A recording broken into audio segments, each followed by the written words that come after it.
diplomatic relations between Azerbaijan and Japan have been developing since 1992, and a number of important infrastructure projects are being implemented through the financial support of this country. Today, Japanese Prime Minister's Special Advisor Tomohiko Taniguchi will talk about the developing relations between Azerbaijan and Japan, as well as the economic and political development of Japan after World War II. Mr. Taniguchi, how do you evaluate the developing relations between Azerbaijan and Japan, and what can you say about the future prospects of cooperation between the two countries? Thank you very much for having me. I had a privilege, a huge privilege really, of speaking directly with your president for more than 30 minutes. That was really an eye-opening and instructive meeting for me, because I learned directly from your president how far Azerbaijan has come from its independence, and how much effort has been poured into developing your own society to make your society stable. And the key word here is stable or stability, because stability is, I think, among the values that Azerbaijan could provide to the region and to the rest of the world, and the stability is the one that the Japanese count on very much when they want to do business with Azerbaijan, through Azerbaijan, with the region.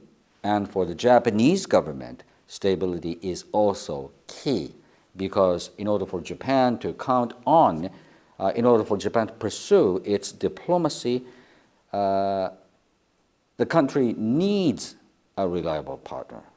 And who else could be such a reliable partner to Japan than a stable nation, which is Azerbaijan? So, Mr. Taniguchi, how in the post-World War II world has Japan managed its relationship with the U.S., a former enemy that during the war nuclear bombed Japanese people?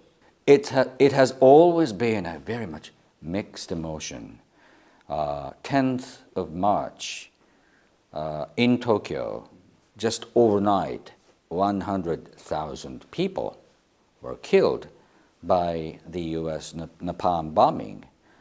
Needless to say, on the 6th and 7th of August, we had nuclear bombs on Hiroshima and Nagasaki, which has caused a lot of mind-searching, but brought about mixed emotions among the Japanese vis-a-vis the Americans. But at the same time, people from the United States and Japan have tried to come very closer together, despite the fact that in the interim, Japan and the United States had hugely difficult trade relationships. In the 1980s and early 1990s, that was the apex of trade conflicts between Japan and the United States. So, in short, Japan and the United States have come a long way. And as they say, it takes two to tango. The United States and Japan jointly and mutually have come to understand each other better. Now, strategic imperatives, geostrategic imperatives, have brought these two nations ever closer together and on a par with each other. But that aside, if you look at the poll numbers taken in both nations, in the US, in Japan, a great majority of people, some 60–70% of people from Japan and from the United States answer constantly that Japan is reliable, the United States is trustworthy. As you know, one of the biggest and most painful problems of Azerbaijan is the Nagorno-Karabakh conflict, and Armenia occupied more than 20% of our territory. What is the official position of Japan on this issue, and is there any experience of Japanese side in settlement of armed conflicts? Before coming to your country, I had a stopover in Armenia, and I had a chance to speak with Armenian officials as well. So I see both sides. And I see that they have their own side of the story, and I see that you have your own side of the story. And what I could say by listening to both sides is that you must be patient, when you want to seek a quick solution that's not going to take root, and I think it's a generational task for the parties to try to solve this problem. And you should never ever lose patience, and you should never ever give up what you want to do. So in that sense, I have been encouraged by the effort pursued by high-level officials from the involving party countries.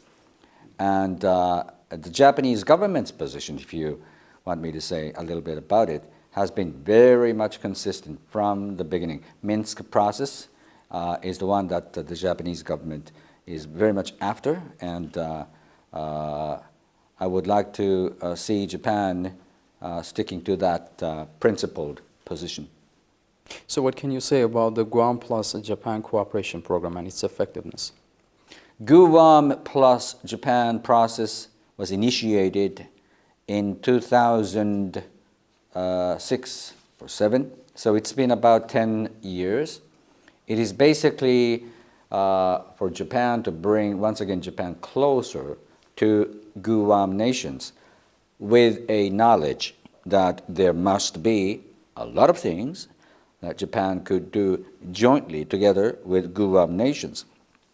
What was important from the beginning is to let leaders of Guam nations and Japan meet with each other on a frequent basis. So I have been gratified to see on the sidelines of multilateral meetings such as UN General Assembly, G20, and so on and so forth, the Japanese government has sought to meet leaders from the Guam nations as much as possible.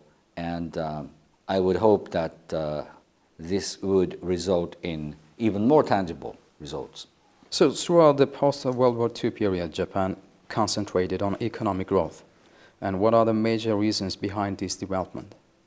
Major reasons behind this development, it's a complicated question, but let me just say Japan was a war-torn nation, and you may know that cities such as Tokyo, Hiroshima, and Nagasaki were bombed, but with the exception of just 3 cities, Kyoto, Nara, Kanazawa, all other major cities were flattened and burned into ashes, which is why my father's generation, my parents' generation, was a determined bunch of Japanese, probably the most determined generation of the Japanese, that they had to work hard. And because it was an era when great transitions of technology were happening, let's say, for instance, coal to energy, coal to petrol, or vacuum tube to transistor, Japan was able to take advantage of the shift of the technologies. And the question is, why? Why were they able to do that? I think it boils down to the fact that people were determined and people were more or less well educated. So human talent, in the end, did the work. As I know, the dominant figure in the political system of Japan is the Prime Minister. And he has the final word in major foreign policy decisions. And how has the Japan's foreign policy evolved under Shinzo Abe? Do you find it satisfactory? Right. Shinzo Abe's foreign policy has his own hallmark, that is for sure, that has his own, if you like, fingerprint, that is for sure. But given where Japan is, the location determines Japan's foreign policy today and tomorrow. So in that sense, there can't be any single individual's foreign policy. Japan is an island nation dependent 100% on the sea-based trade, which tells you how important it is for Japan to preserve the rules-based international maritime order. And so that's the top most important priority for Japan under Shinzo Abe. What Shinzo Abe has done is to bring Japan ever closer to like-minded maritime democracies, namely Australia, India, and so on, in addition to the United States. So it's safe to say now that under Shinzo Abe, for the last for several years, Japan's foreign policy has gained broader world outlook by reaching out to these nations. So what can you say about the current situation of Japan's relations with its neighbors like China, Korea, and also Vietnam, Australia also? Yes. Poll after poll taken in countries like Vietnam, Indonesia, have shown a consistent record that a great majority of people in those nations have almost religiously trusted the Japanese. Problem that Japan has is centered on two nations, China and South Korea. What is important for any country's leader is to try to manage the relationship in such a way as would not cause populist uproar from his or her own country by trying to forge balanced relationships. True, China, Japan have conflicts, and I must say hardly a day goes by without us looking at Chinese official vessels trying to push an envelope even further by trying to enter Japan's territories. But despite that, Shinzo Abe and Xi Jinping have extended their hands to each other, and they're trying very much hard to develop warmer ties. And I hope that this year and the next year there will be mutual exchanges of leaders between China and Japan. That's where Sino-Japan relationship stands. South Korea and Japan are democracies, and public discourse is transparent. In that sense, the South Koreans do understand the Japanese well, and vice versa. And President Moon and Shinzo Abe have been on relatively good terms, and here again, we are hoping that this year there will be a meeting between the two leaders, and it's going to be made a sort of shuttle diplomacy between the two nations, which are actually very close geographically, and which share very similar national interests. After all, South Korean development, as you can imagine, couldn't have happened without the safe passage of commercial fleet in the Pacific Ocean and the Indian and so on and so forth. So, Mr. Taniguchi, another interesting question is that you are present at the creation of policies and actions which affect Japan's changing politics, economy, and its diplomacy. Could you share your views how these changes will affect where Japan is headed now? Japan is at a crossroads in many ways. It is the most rapidly aging country in the history of humankind. Already 1 out of 4 Japanese is above 65 years old. Along the way and down the road, the welfare cost is going to be even more costly. That's amongst the biggest challenges Japan is faced with. And yet, you have to spend more on the future generation. Under democracy, you cannot say to your grandparents that you are public enemy number one, so give me your money back. That's not going to happen. So in order to redistribute, recalibrate welfare system for Japan, it's the biggest challenge. But may I ask you to take a look at how Japan is struggling with this problem. Because this is not the case for you, because Azerbaijan is still a young nation. Yeah. By young, you mean you've got a lot of young people, but for countries such as France, Italy, South Korea, and even China, the society is going to age very rapidly. And Japan is, by accident, this is not our design, but by accident, at the forefront of this struggle. So how can Japan stay calm and carry out these changes is an experiment of a century's kind. So I would like viewers of your program to pay interest in what the Japanese are going to cope with this problem. I think that's the biggest issue.